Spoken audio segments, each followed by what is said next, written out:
ठीक है, कोई बात नहीं। थोड़ा सा इधर, हम ज़्यादातर इधर रहेंगे क्योंकि समुद्र इधर है। ठीक है, हाँ, ओके।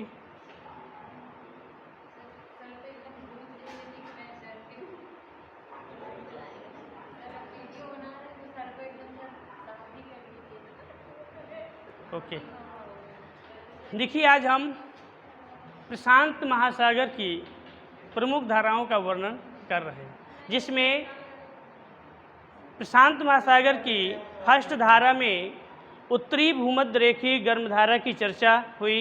ये धारा संपूर्ण प्रशांत महासागर को पार करते हुए दक्षिणी चीन सागर तक धारा जाती है, जो कि फिलीपींस की जलवायु को गर्म एवं नम बनाती है। यहाँ तक समझ में आया सभी के। इसके बाद देखिए सबसे बड़ी एक यहाँ पर नदी है, नाम बता सकते हैं? यूरोप और एशिया की सबसे बड़ी नदी कौन सी है? यूरोप और एशिया की सबसे बड़ी नदी यांगत्से कियांग नदी है।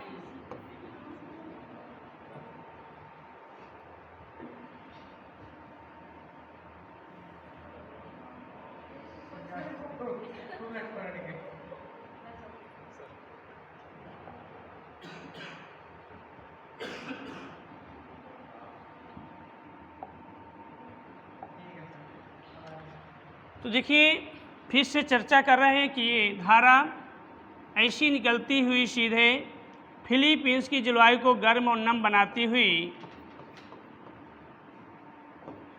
दक्षिणी चीन सागर तक जाती है।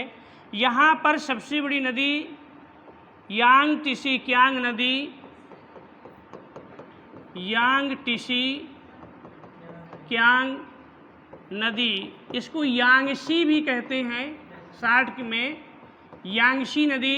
ये पूरे यूरोप की और एशिया की सबसे बड़ी नदी है और ये नदी आकर यहीं पर गिरती है। जैसे मैंने उधर बताया था कि मिसिसिपी नदी आकर गिरी थी मैक्सिको की खाड़ी पर, ये यहाँ पर इस तरह से ये आके यहाँ पर गिरी और यहीं पर धारा, दोनों का पानी काफ़ी इकट्ठा हो जाता है। उसी तरह से यहाँ पर भी सेम उत्तरी भूमध्य रेखीय गर्मधारा का पानी और यांगत्से कियांग नदी का पानी यहाँ इकट्ठा होता है और यहाँ पर एक नई धारा का जन्म होता है, जिसको क्या कहते हैं? क्यूरोशियो। क्या कहते हैं? क्यूरोशियो।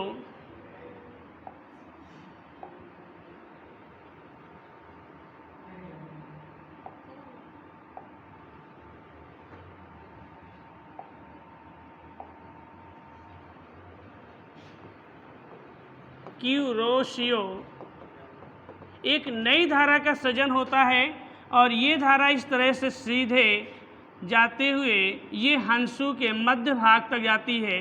जापान में कितने द्वीप हैं? जापान में 4 बड़े द्वीप हैं, हंसू, होक्काइडो, किन्शु, शिकाकू। सबसे बड़ा कौन सा है? हंसू। तो हंसू के मध्य भाग तक ये धारा जाती है। इस धारा की देखिए चौड़ाई 48 किलोमीटर, गहराई 1 किलोमीटर और इस धारा की जो चाल है 5 से 10 किलोमीटर प्रति घंटा है। ठीक है, उसमें मैंने बताया था जब ये धारा इस तरह से जाती है तो यहाँ पर न्यूयॉर्क बंदरगाह, संसार का सबसे बड़ा बंदरगाह कौन सा है? न्यूयॉर्क। उसी तरह से देखिए यहाँ पर बीजिंग और यहाँ पर शंघाई और यहाँ पर हांगकांग जैसे बंदरगाह विकसित हुए हैं। अब देखिए उस बार प्रश्न आया था सुपर टेट में कि यूएसए के, है ना, यूएसए के पूर्वी घाट से या पूर्वी समुद्र तटीय भाग से कौन सी धारा निकलती है? तो ऑप्शन में था गल्फ स्ट्रीम या खाड़ी तटीय गर्मधारा, यही था सुपर टेट में। शायद इस बार क्यूरोशियो और गल्फ स्ट्रीम दोनों एक लेवल की धारा है। जिस तरह से यहाँ पर गल्फ स्ट्रीम की गर्म धारा, उसी तरह से यहाँ पर क्यूरोशियो की गर्म धारा है। इसकी भी चौड़ाई 48 किलोमीटर, गहराई 1 किलोमीटर और इसकी चाल 5 से 10 किलोमीटर प्रति घंटा है। और कह सकते हैं कि चीन का, पूर्वी चीन का विकास किस धारा की देन है? क्यूरोशियो। ध्यान दीजिएगा, बहुत अच्छा प्रश्न है, परीक्षा में पूछने लायक है कि चीन के पूर्वी तटवर्ती भागों से कौन सी धारा गुजरती है? तो ऑप्शन क्या होगा? क्यूरोशियो की गर्म धारा ही गुजरती है। अर्थात चीन का विकास किस धारा की देन है? क्यूरोशियो की। और यहाँ कह सकते हैं यूएसए का विकास किसने किया? Gulf stream. देखिए मैंने बताया था कि जो गर्म धारा है वो वरदान सिद्ध होती है, जो ठंडी धारा है वो श्राप होती है। तो देखिए क्या संयोग है चाइना का कि यहाँ से कौन सी? क्यूरोशियो की गर्म धारा निकलती। कहाँ तक जाती है? हंसू के मध्य भाग तक जाती है। यहाँ पर भी मैंने बताया था कि न्यू फाउंड लैंड द्वीप तक जाती है। ठीक है, ये भी द्वीप है और ये भी क्या है? द्वीप है। ठीक है, इसके बाद देखिए ये बेरिंग सागर है। कौन सा सागर है ये? बेरिंग सागर है। यहाँ का पानी राउंड करता है। देखिए थोड़ी सी जगह है, यहाँ पर लगभग 76 किलोमीटर का गैप है। यदि 76 किलोमीटर हट जाए तो शायद ये दोनों भाग आपस में क्या होंगे? मिले होंगे। और यहीं से एक धारा नीचे निकलती है जिसको क्या कहते हैं? बेरिंग की ठंडी धारा। जैसे मैंने यहाँ पर बताया था ग्रीनलैंड से एक धारा नीचे निकलती है जिसको क्या कहते हैं? ग्रीनलैंड की ठंडी धारा। जब ये बेफिन द्वीप के पास आई थी तो बेफिन की क्या हो गई? ठंडी धारा हुई। जब ये और नीचे उतरती है तो लैब्राडोर क्षेत्र है तो लैब्राडोर की क्या हो गई? ठंडी धारा। सेम यहाँ पर देखिए ये जो भाग है, ये भाग इसको क्या कहते हैं? कामचटका। पहले कामचटका, अब इसका नाम क्या हो गया? कामचटका। ये थोड़ा सा और चटक जाए यहाँ से तो ये अलग हो सकता है। थोड़ा सा यहाँ पर जुड़ा है, चारों तरफ पानी है, यहाँ थोड़ा सा लगा है, थोड़ा सा चटक जाए, टूट जाए तो ये क्या हो सकता है? अलग हो सकता है। इसको क्या कहते हैं? कम चटका। जब ये कम चटका के पास से धारा आती है तो इसका नाम क्या हो जाता है? कम चटका की ठंडी धारा। मगर जैसे ही नीचे उतरती है ये यहाँ पर ढेर सारे द्वीप हैं। इन द्वीपों को क्या कहते हैं? क्यूराइल। क्या कहते हैं? क्यूराइल। तो जब एक क्यूराइल द्वीपों के पास धारा आती है तो इसको क्या कहते हैं? क्यूराइल की ठंडी धारा। आपकी परीक्षा पर क्या पूछा जाता है? क्यूराइल की ठंडी। ये नहीं पूछता है बेरिंग की, कामचटका बहुत कम, बड़ी हाई फाई लेवल पर ये पूछता है। नहीं तो आपकी परीक्षा में क्या पूछता है? क्यूराइल की ठंडी धारा। और ये धारा सीधे जाकर हंसू के मध्य भाग में किससे मिल जाती है? क्यूरोशियो से मिल जाती है। क्यूरोशियो की गर्म धारा और ये क्या है? ठंडी धारा है। ये दोनों कहाँ मिलती हैं? हंसू के मध्य भाग में ये दोनों क्या हो जाती हैं? मिल जाती हैं। ये ठंडी धारा है, इसमें मछलियों का भोज्य पदार्थ प्लैंकटन भारी मात्रा में बहता है। और ये गर्म धारा है, इसलिए यहाँ पर घना कोहरा छाया रहता है और मछलियों के लिए आदर्श क्लाइमेट स्थापित होता है। और कह सकते हैं संसार में सबसे ज़्यादा मछली कहाँ पकड़ी जाती है? हंसू के मध्य भाग पर। अच्छा, पकड़ने वाला कौन है? चीन। ध्यान दीजिएगा, चीन का पहला स्थान है। चीन है यहाँ की मछलियों का उत्पादन में पहला स्थान है। सागर कौन सा है? जापान सागर, छिछला सागर बहुत अच्छा सागर है जहाँ पर पर्याप्त मछलियाँ पाई जाती हैं। तो चीन इन मछलियों को पकड़ने पर अग्रणी है। यदि कहें संसार में सबसे ज़्यादा मछली का उत्पादन कौन सा देश करता है तो चीन ही करता है। क्यों? क्योंकि मैंने बताया कि यहाँ पर बहुत ढेर सारी मछलियाँ पाई जाती हैं। क्योंकि मछलियों के लिए बड़ी बड़ी परीक्षाओं पर पूछा जाता है क्या कारण है कि हंसू के मध्य भाग में मछलियों का ढेर सारा माने उत्पादन या ढेर सारा विस्तार पाया जाता है या ढेर सारी मछलियाँ पाई जाती हैं, उसका क्या कारण है? तो फिर सिद्ध करके बताना पड़ता है कि ये गर्म धारा जाती है और ये ठंडी धारा, दोनों के मिलने से यहाँ का पानी सम हो जाता है, अर्थात मछलियों के लिए अच्छा क्लाइमेट स्थापित होता है। ठंडी धारा में मछलियों का भोज्य पदार्थ प्लैंकटन भारी मात्रा में बहता है। समुद्र छिछला है, बहुत गहरे समुद्र में मछलियाँ नहीं पाई जाती। ध्यान दीजिएगा, ठीक है। इस तरह से कई रीजन से यहाँ पर संसार की सबसे ज़्यादा मछली पकड़ी जाती है और मछलियों का उत्पादन होता है, ठीक है। इस तरह से मैंने क्या बताया? क्यूराइल की ठंडी धारा, क्यूरोशियो की वेरी इंपॉर्टेंट आपकी परीक्षा के लिए क्या है? क्यूराइल की ठंडी धारा और क्यूरोशियो की गर्म धारा। अब जरा बात करते हैं कि गर्म धारा ने क्या किया? चाइना का विकास किया। सभी लोग जानते हैं चाइना का विकास किसने किया?